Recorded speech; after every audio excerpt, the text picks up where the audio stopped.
There you go. Thanks, Gabby. Um, so if y'all, just make sure to log your attendance with the link in the chat or the QR code, and Gabby will put it up at the end of the meeting. Um, but all right. Well, we'll go on and get started. I know Gabby had emailed out our November meeting minutes. If everyone's had a chance to look over those, and we could get a motion to approve those minutes for November. Motion to approve. Second. Did you, who was the motion and the second? Deanna with the second. Awesome. And then who motioned the initial? Hey, this is Ashley. I did. Oh, you did, Ashley Bullington from, okay, Yeah. gotcha. Sorry, I couldn't understand who it was. I just want to make sure that we had it down for the minutes. Thanks, guys.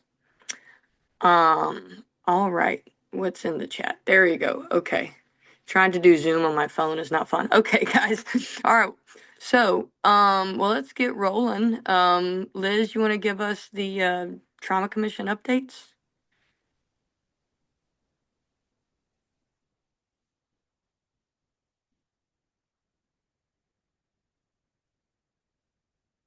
Liz, are you trying to talk? If not, I can't hear you.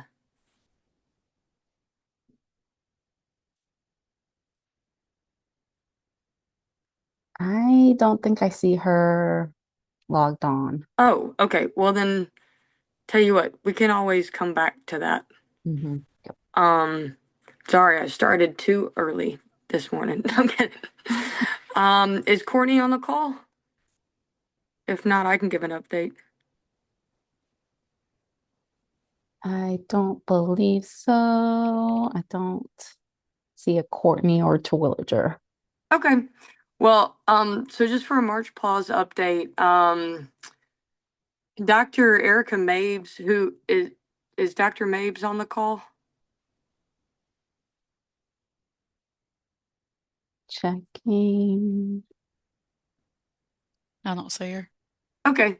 So, that's all right. She's had a busy week. So Dr. Mabes is she's a trauma surgeon at AU, and she is their simulation fellowship director. And she is her and they have a simulation fellow, Zach. They have done so much great work on developing the simulation um, uh, trauma training course to bring out to rural communities. And we actually put one on in Cordele this past Wednesday, and it was awesome, guys. It was so good. Most participants we've ever had out of any of her courses or March Pause courses. We had providers there like MDs, nurse practitioners working in ERs, and we had people from all over South Georgia, not just like around Cordele. So it was a really good turnout, and everybody had a really positive experience, and it was really productive and effective. Dr. Mabes has done some video recording for Courtney to kind of wrap up March Pause.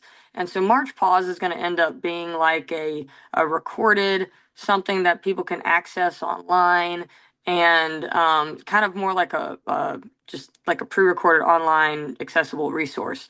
And so we're kind of like wrapping up March Pause with that, and then going to use some of the March Pause funds that are left to help support this simulation program, because it's pretty much, I mean, it is what March Pause was meant to be, and they have the manpower to actually put it on. So I think that this has really transitioned nicely, and I'm very happy with the product that's coming out.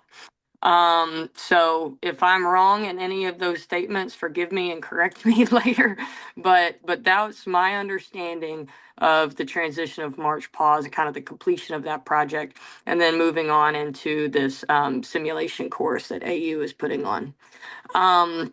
Register, this is Damien. Yes. That was you're spot on, and just the funds for March Pause have really gone to MCG to provide those courses like the one you just described. So, like you, I'm glad to see that finally going. And Kyle has, I think we found out on Wednesday, has the initial, should have a rough cut of that video here pretty soon, or the slides here pretty soon. Awesome. Thank you so much, Damien. Yeah, I'm really happy to see what all has come out of these projects and these efforts. I think there was in a chat that they're putting one on in Polk, and then I know some people from Brooks County down near Valdosta were there, and they loved the course, and they were asking like, "Hey, can y'all please bring this down to this area?" So I think we're definitely going to be in talks with South Georgia Medical Center about maybe hosting one in Valdosta. Yes. So this- So, if anybody's interested, I have all of the photos that were taken from the 3 different photographers that were taken of yesterday's event, also, or day before yesterday's event. And also they are, I think Miss Kelly got an email. I know we're trying to get it in the Thomasville area. Somebody that might be interested in putting it on, but they are actively working on trying to find the next location in the southwest part of the region. So. Hey, it's Kelly. Yeah, Brooks is part of our system. We'd love to do it here. I'll be glad to do it here. Oh, sweet. Good. Okay. Dr. Awesome. Register, this is Damien. May I just say something about just kind of a lesson learned through that whole process? Mhm. For decades, I've been trying to implement telemedicine and telehealth, and frankly, the only programs that have worked are ones where the large facility was the driver. Whenever it was a facility like ours trying to drive that telemedicine, we eventually failed. And I think the same thing happened here. We really, really do need not only the expertise, but the drive to come from our larger centers in this situation as well. We just don't, these rural hospitals just don't have the bandwidth and sometimes the expertise to be able to drive an education program like this. Yeah, Damien, I think you're exactly right. And whether it's a training program like this or, like you said, telehealth, which personally I'm really passionate about, I think that's going to be the a big part of the solution of access to care, not just trauma, but all over for underserved areas. So, and you're right, it's we can only do so much as smaller centers, and subcommittees like this, groups like this, are awesome because at least we have a platform to share our voice. But it's really going to take those bigger centers, and they're enthusiastic. Like every time I bring up telehealth, everyone from these level 1 trauma centers, and I don't want to just name one because like everybody is for it, and they're like, yeah, tell us what we need to do. Like, let's do it. We've already got the structure for telehealth. We're already doing it in stroke and this and that. So how can we do it in trauma? And so honestly, over the next few years, that's what I personally am really hoping to make movement on. I see Rachel with a comment in the chat. Yeah, just agreeing. Okay. So, any other comments on March Pause or the SIM training course? I am back. Hey, Courtney. I'm here. How you, Dr. Register? Good. So this week on the 13th, I think it was, Kyle and Dr. Mabes got together and did the videos for the training. He says he should be by the 1st of February, have that ready to be reviewed. The other videos, quite frankly, I'm still trying to get you and Kelly Vaughn with Kyle to make some comments on the trauma centers and what they mean and what they do. So I'd like to see if I can get you 2 guys together in the next couple of weeks so that he can do that. So we hopefully will finish this project fairly quickly. Yeah, absolutely. And we can get together with you off after this meeting to kind of figure out when would be the best time for us to do that. Because, yeah, I really want to put a bow and tie it nicely on March Pod. Because a lot of us have worked really hard to kind of see that through. And sometimes projects pivot, but that's fine. And like Damien said, we learn from it. And I'm just glad to see that it's still it has had a productive result.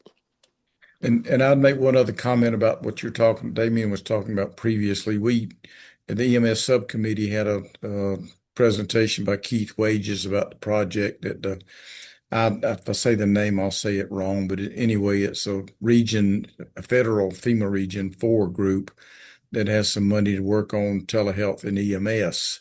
So there's money there within that.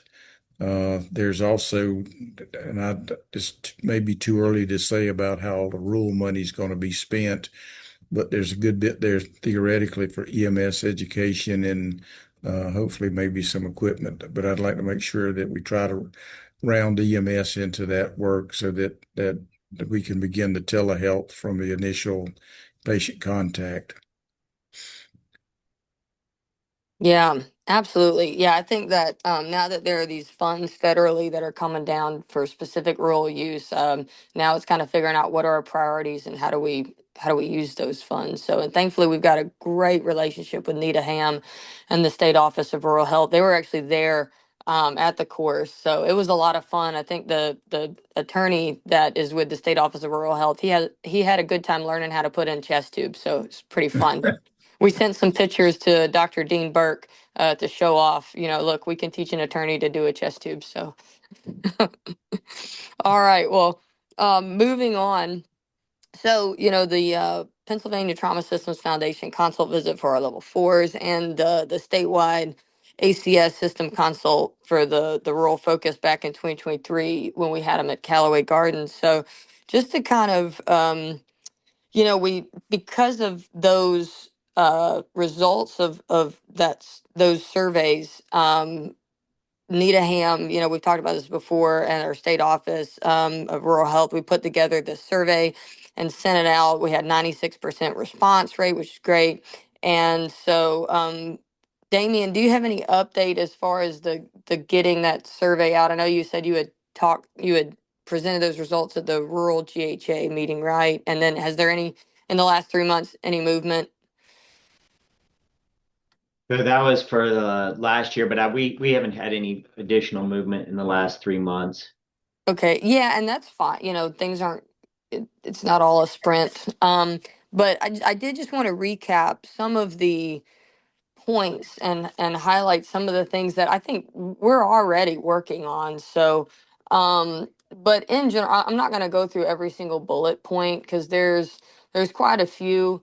It's posted on the Georgia Trauma Commission website if you want to, individually go back and look at it. But in general, it talks about just having a more statewide coordinated effort, whether it's with PI, whether it's with our RTACs, whether it's with EMS, inter-hospital transfers, really just having a more of a central hub for whether it's data collection, outcomes, and then how do we put that data into use.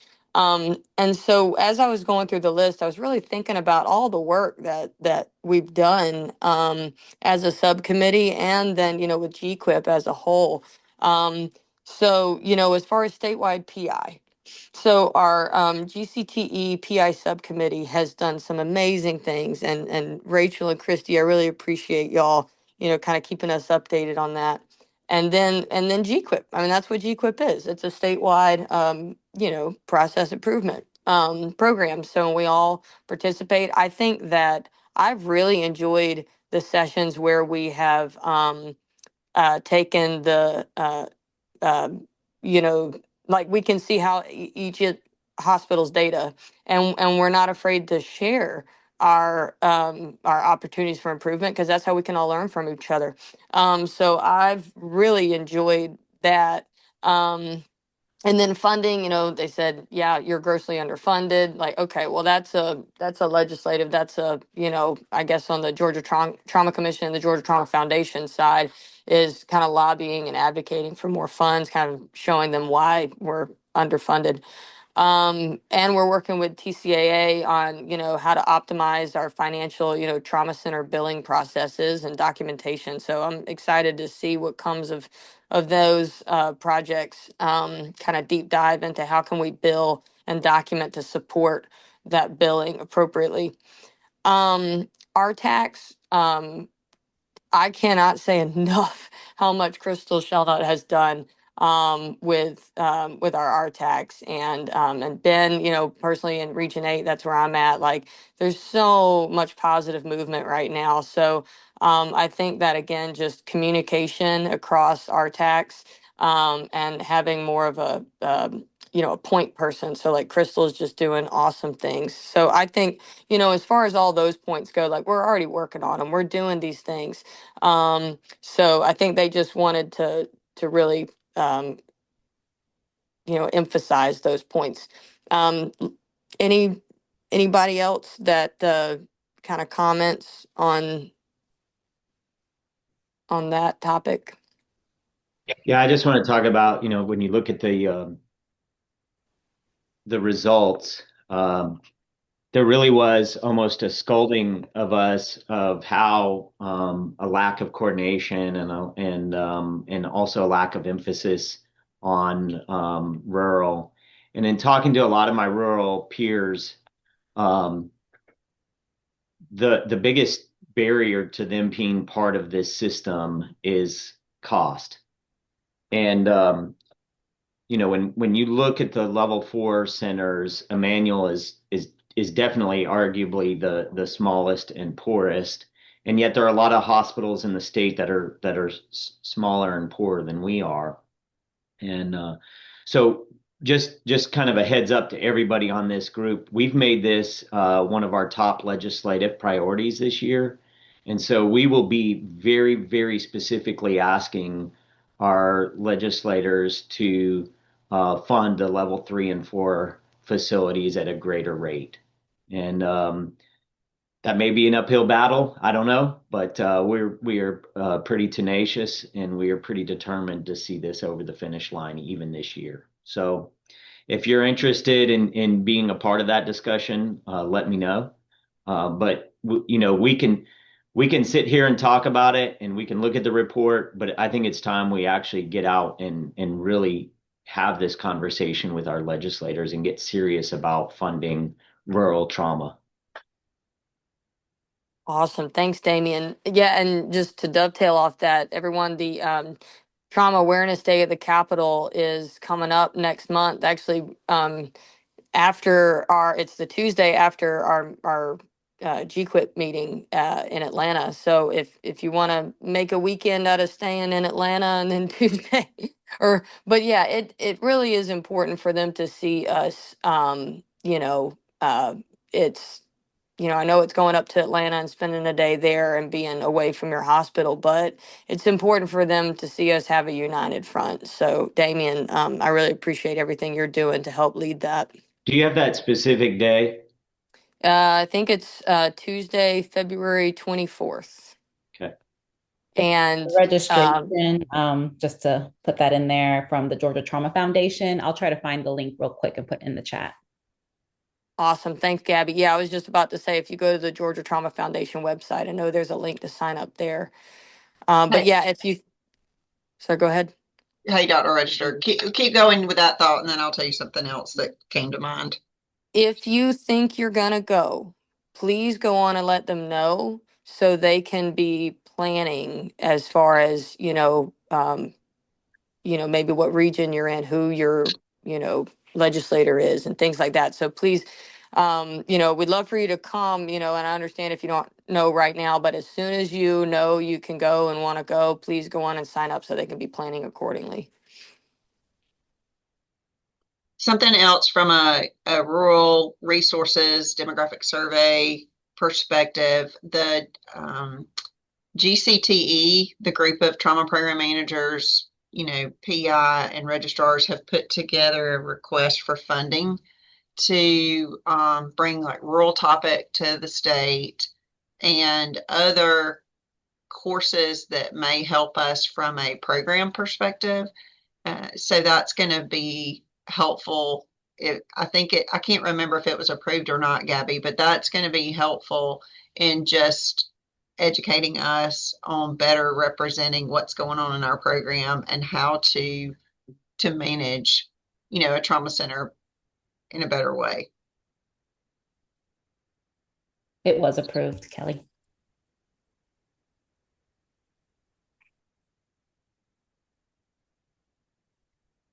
So that's another way that we're trying to meet this from the action planning perspective. Yeah, I think it's going to be important for us to be able to answer these bullet points as we go down there, the ACS, the systems review, because that's what honestly, the state, they're going to want to see, or like the legislators, because they're the ones that decide to give us the funds, and they're going to want to know, how are we spending these funds? And if this group came in to tell us how we need to improve, like, are you doing those things? So I think it's going to be important, just like when, the state office and the ACS come in to, designate and verify your center, like, make it as easy as possible for them to see how you're doing each individual thing, and checking those boxes. So, however we can make it as easy as possible for them to see, like, yes, we are working on these points that they brought forth. Okay. Rachel, do you want to give us a Trauma Connections group update? Hey, sure, Dr. Register. Thank you for the floor. So bear with me. I was actually absent the last couple of meetings because I was out of the country. However, the group did meet. There was nothing major coming out of the group at this time. However, there were some sharings of some of the center's experiences with PTSF. And then also there was some discussion from Bingo Size, which Crystal delivered an update on the Bingo Size. So I'm going to give that update at our next Trauma Connections meeting for everybody. She gave that, I think, last week at or earlier this week at an injury prevention meeting. And then there was a PI demo. So we had a request for people to share their PI processes within the registry, and we had a plan for Mary Beth to share her PI process in V5, and then we're going to pull in Tammy from Liberty. She's going to do a PI demo for ImageTrend, just so that way everybody can kind of see the different registries and how things are done in each of them, just for information sharing and to kind of share best practices and things like that for what they're doing, so we can learn from each other. So Mary Beth was able to deliver that PI demo, and I believe it went over very well. I've heard nothing but great feedback from that, and gratitude for us taking that on, and for her sharing. So thank you to her. And then we did have to reschedule the one from ImageTrend with Tammy, so we're going to look to pull that in probably either this month or next month, depending on her availability. So that one's coming up as well. But as of right now, that is all that I have. Thank you. Thank you. Let's see, and I'm just keeping up with the chat as well. Okay. So next, the level 3-4 committee priorities. So this is, we sent out the survey as far as trying to just see, hey, what does everybody think our top priorities are, to kind of set our goals for the, the next upcoming time frame. So, and we kind of all agreed that, one, PI, having more of a, coordinated PI effort, which honestly, Rachel, the GCTE PI subcommittee is already working on this. So we kind of decided, like, hey, well, let's not have another group working on the same thing. That's kind of been the problem. So we're going to kind of use that group that's already functioning, as where we're going to funnel our PI efforts through. And then second was trauma telehealth. Like we just talked about earlier in this meeting, really takes the level 1s and 2s to kind of head this up, because they're the ones with the resources. And so now that I'm a commission member, that's really going to be one of my big focuses, is coordinating with, let's rally the troops with the level 1s, 2s. How can we really make a project out of this? And so I'll kind of take on focusing on that. I'm going to support as much as I can, kind of from a bird's eye view standpoint. So more to come on that. So the third thing, and I want to hand the floor over to Ben Whidden, is the inter-hospital transfer. How can we shorten the times to definitive care? So I had asked Ben if he could kind of be the point person for this group. So I'm going to hand the floor over to him so he can talk more on that. Thank you, Dr. Register. Yeah, so we've had several conversations. Some of our data and our biggest times in our data is our hospital 1 to hospital 2 times, and moving these patients, the critically ill patients, from those rural centers, undesignated, and getting them to a designated center that's appropriate. We need to, have some real conversations, and get the right people in the room so that we can designate these patients who are unable to get any of the care that they need at their current facility, so that we can move them more rapidly to the appropriate facility.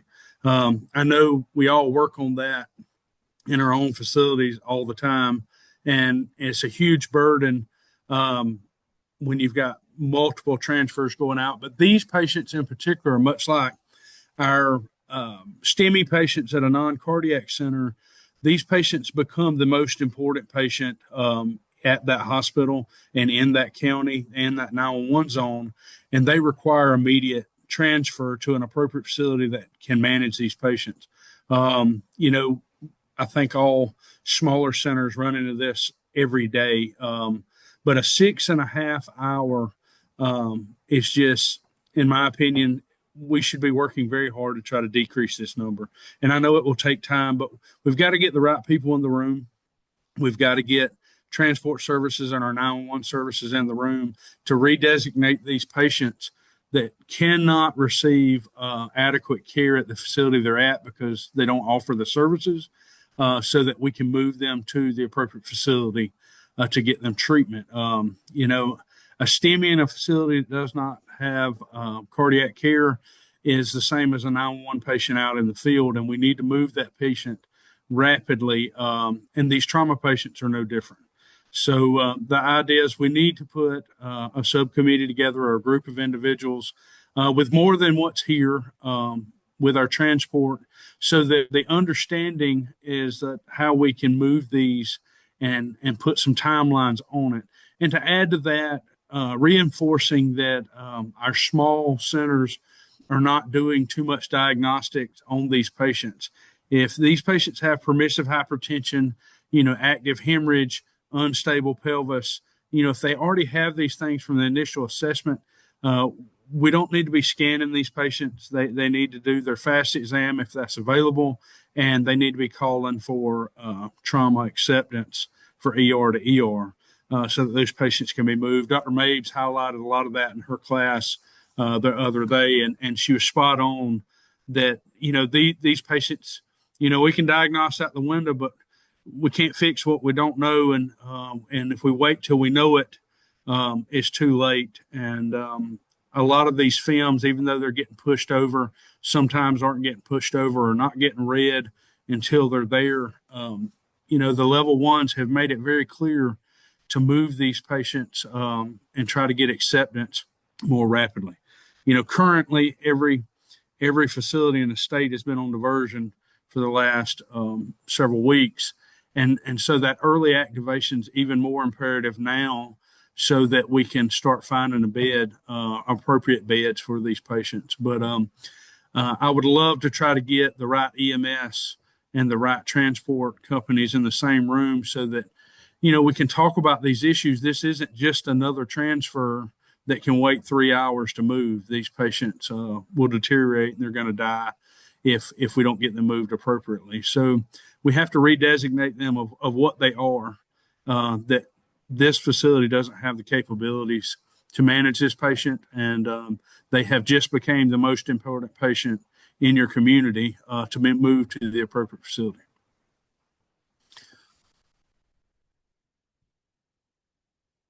Dr. Register, is there anything else you would like to add to that, and how we can maybe get a group together to start these conversations and start working on that? Yeah. So, Ben, if you don't mind adding your email in the chat, and so people can shoot you an email if you're interested in helping with this committee. I will say that this same effort and conversation is happening at multiple different groups across the state. Like there's the Systems of Care Advisory Committee that I know a lot of us are on. So it's not just trauma, it's like all the different systems. But this was a big topic of discussion at our last meeting a few weeks ago.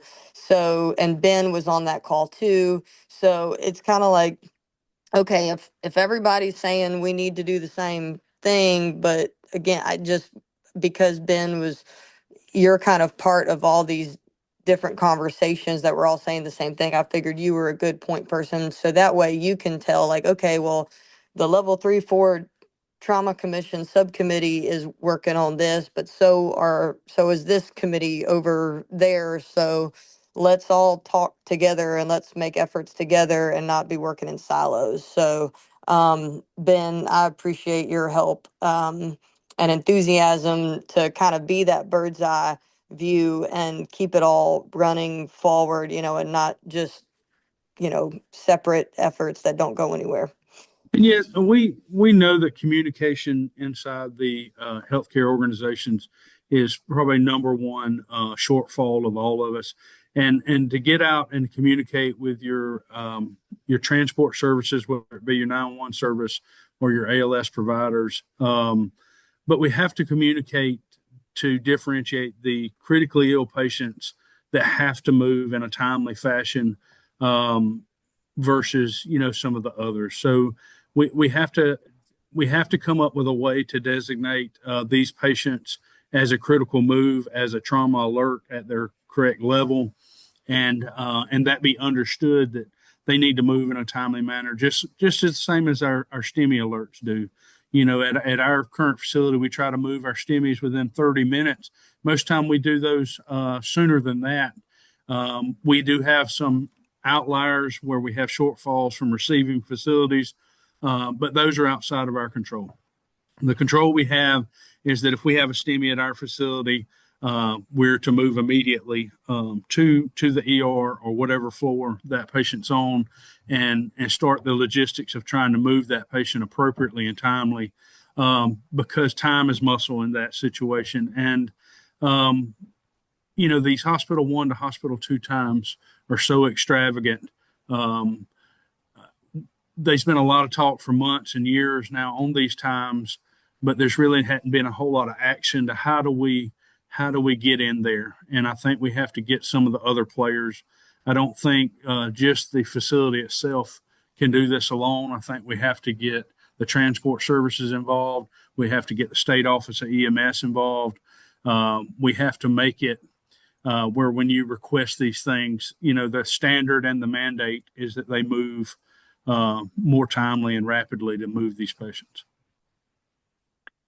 Hey, Dr. Register, it's Gina. If I could, I would like to add a little something to that, because I have been, this is a little early, and I was going to bring it up to Kelly and maybe the registry subcommittee next week, but I have been toying with and played a little bit in the registry at looking at the times between the order to discharge and the time the patient physically left the emergency room, because we should be putting in the trauma registry, when that trigger was pulled, that patient needed to be transferred. And what's that time difference? And I specifically drilled down into the level 3s and 4s for their transfers out. It was a little eye-opening. I think some are probably not capturing that time to order, that time to transfer, at that time that it's triggered, because they're the time to order and the time they leave are at the same time. But it looks like some are capturing that very well, because I've got I'll give you one example. There was one patient that it was 17 hours and 46 minutes from the time the patient was ordered to leave until they actually left the facility. And, I think if we can at least have some data around how long it's taking when that trigger is pulled, that the patient needs to go, and when they actually leave, data helps us drive change. And I've toyed with, could that be our next metric that we try to build in Arbor Metrics that may help our level 3s and 4s?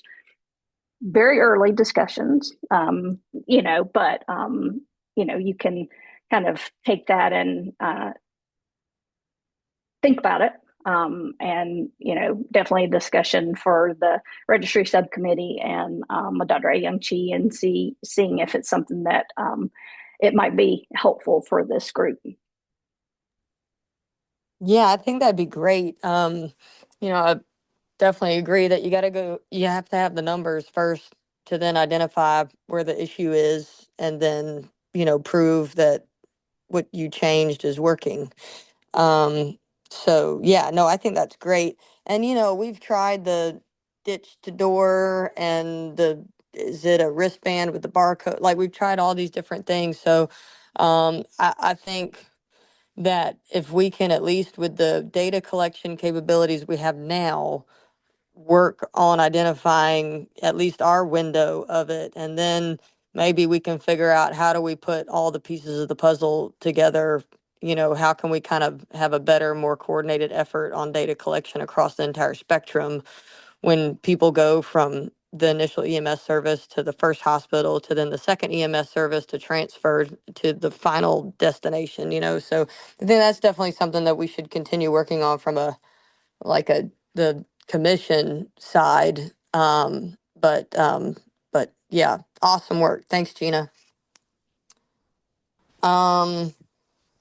So, Liz, do I want to try to go back to the GTC updates, or anybody that could give a update on the Q-Centrics? If not, that's fine. We can keep moving forward. I do not see her logged in. Okay, that's fine. I just And didn't I want to don't forget it. have an update on the Q-Centrics, but I just do want to say, just remember that in 2025, in the amendment that we gave funds for the annual case IRR and the clinical data validation. So if you have done that and you do have an invoice or reimbursement, please do not forget to submit that to us for reimbursement. Okay. Gotcha. Yeah. Thank you for that reminder. Okay. So, old business number 5.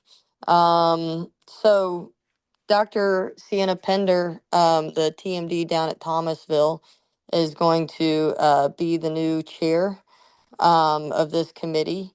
And then Kelly Vaughn is going to continue in her role as vice chair.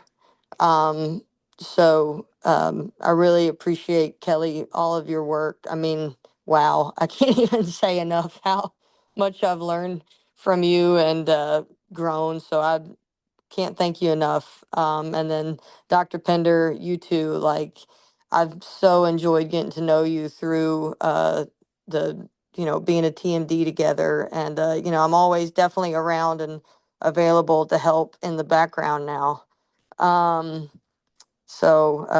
Do either of y'all have anything to say or updates on that? Silence is a no. All No, right.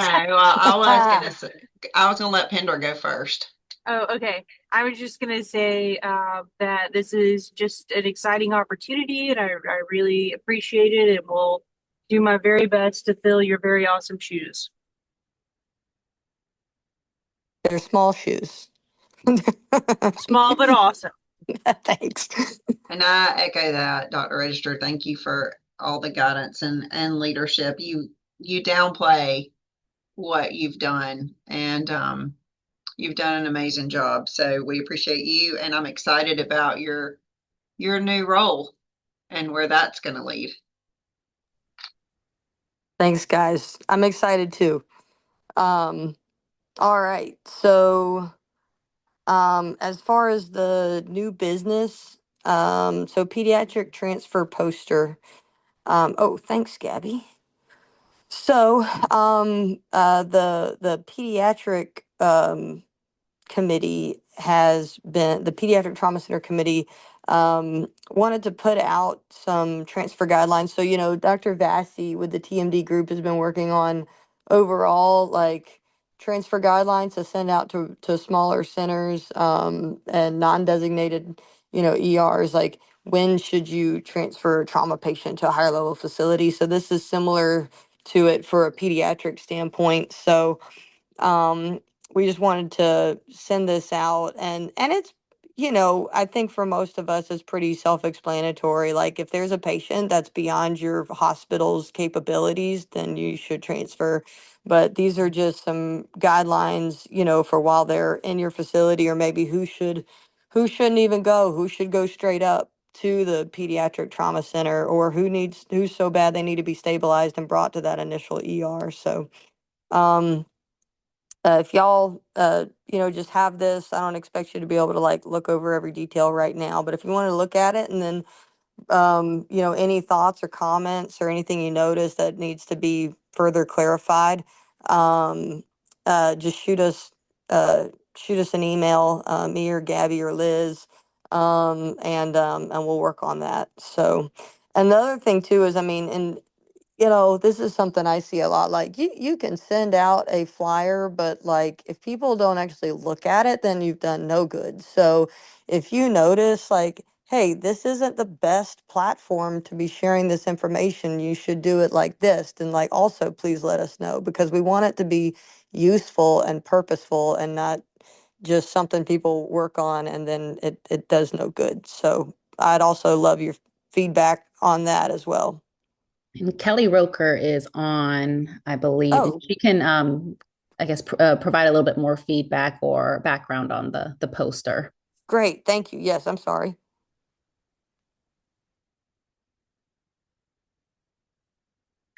Kelly, are you?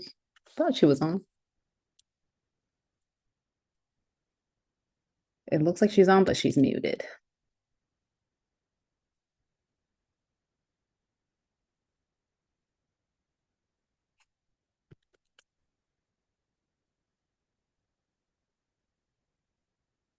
Okay, she's having some audio issues. Stand by.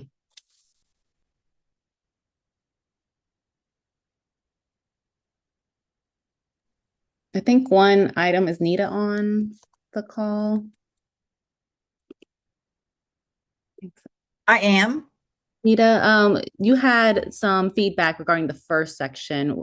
Did you want to share what that was? Give me a minute to find the email I sent to Liz. Yeah. I think I was just trying to encourage a little more clarity. Stand by just a minute and let me find my email and I'll. Guys hear me? This is Kelly. Oh, Kelly's on now. Okay. Yep. Sorry about that. No, there were some questions about the sentence in the blue line, pediatric trauma patients that require stabilization at the nearest trauma. There's a type, I mean, it's not even worded correctly there. Talked to Dave Carney yesterday. He's our trauma medical director, and it really should read. There were some questions because people were thinking that line right there would cause EMS to bypass their hospitals, but we just need to remember this is not for EMS. This is for some of the 3s and 4s that might need to stabilize a patient. So this sentence should actually say pediatric trauma patients that may require stabilization at the nearest, and we can put either hospital or emergency department include. And I think that would fix the confusion, if anybody has any thoughts about that.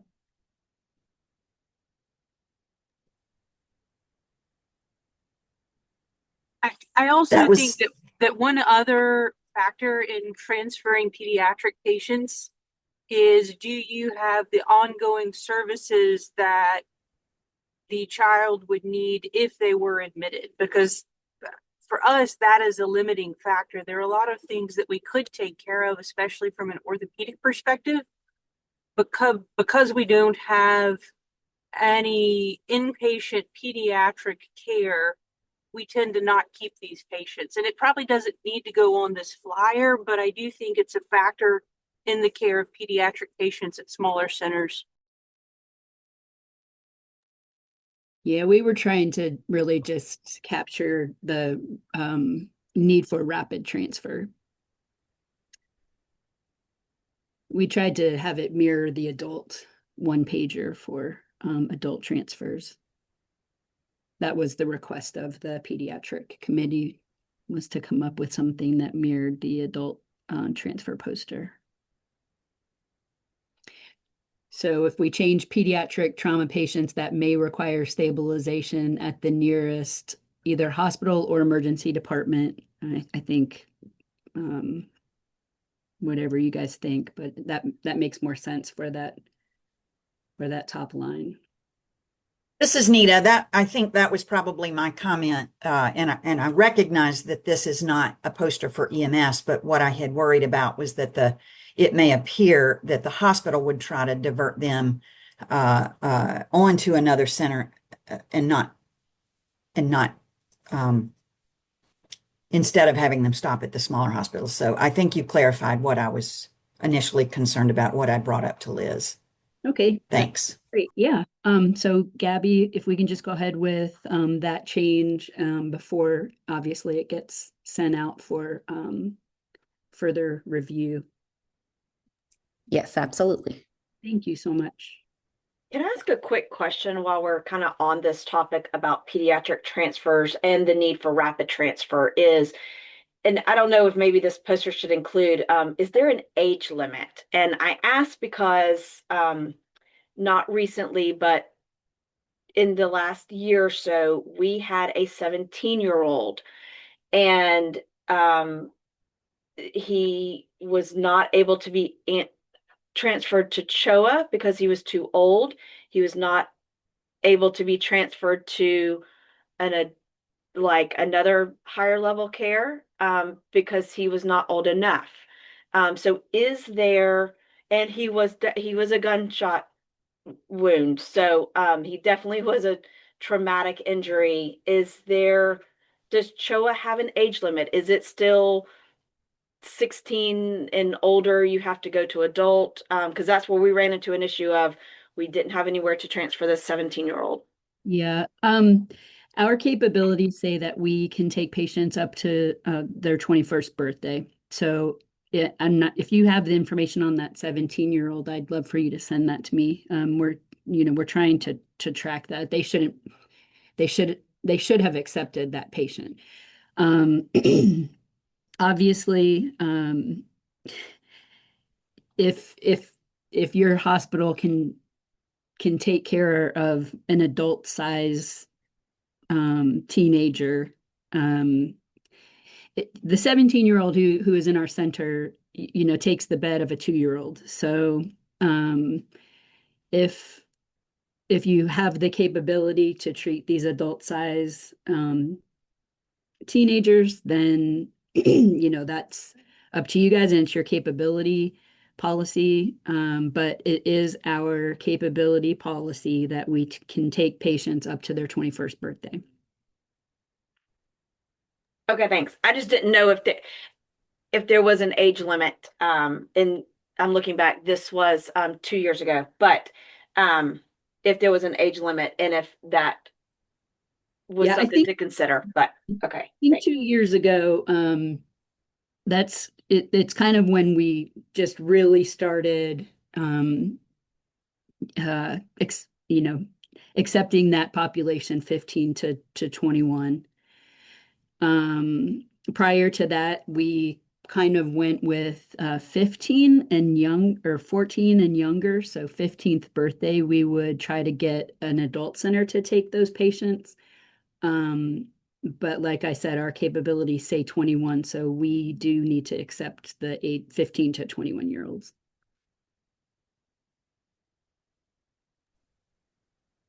The comment I had on the poster was the AVPU score.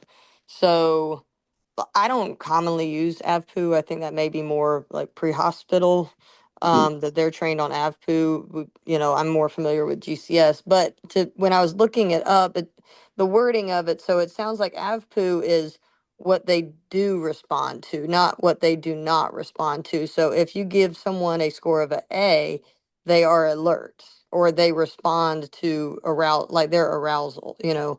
V, they would respond to voice. P, they would respond to pain. And then U, they're unresponsive. So with the V does not respond to verbal, that makes me think like, well, that would be more, they do respond to pain.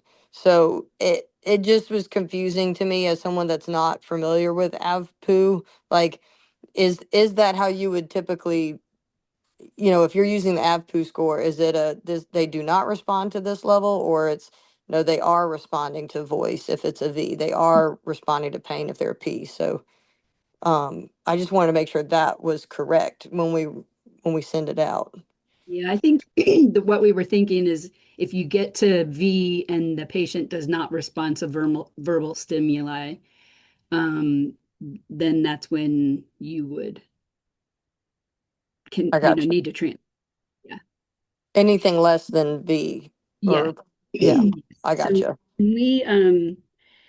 we try to encourage the use of AVPU. I'm glad you're familiar with GCS, but it's pediatric GCS is really challenging for a lot of adult centers and for EMS agencies to remember. And it takes time for them to pull out their card and really try to give a pediatric patient an accurate GCS. So AVPU just seems to be a lot easier to, it's quick. And we completely understand when you guys report an AVPU to us. We get a lot of GCS less than 8 in. It's because it's the patient's in the back of the ambulance and it's nap time. So at least, when you're doing an AVPU score, you're, trying to talk to the patient and you're touching the patient and things like that. So I got you. Okay. Yeah, I think it's just because I'm not as familiar with AVPU. I had to look it up, and I just want to make sure that the V or P, however you normally, whether it is what they do respond to or what they do not respond to. But all right. Well, and then I think one very minor thing was the capital S versus lowercase s at the bottom where the well star is. If it's supposed to be a capital S or a lowercase s, they're just different. Oh, The okay. first and the second. That was like I said, very minor, but I Thank you. think we had mentioned that. I think Gabby too. All right. Anything else on the transfer poster?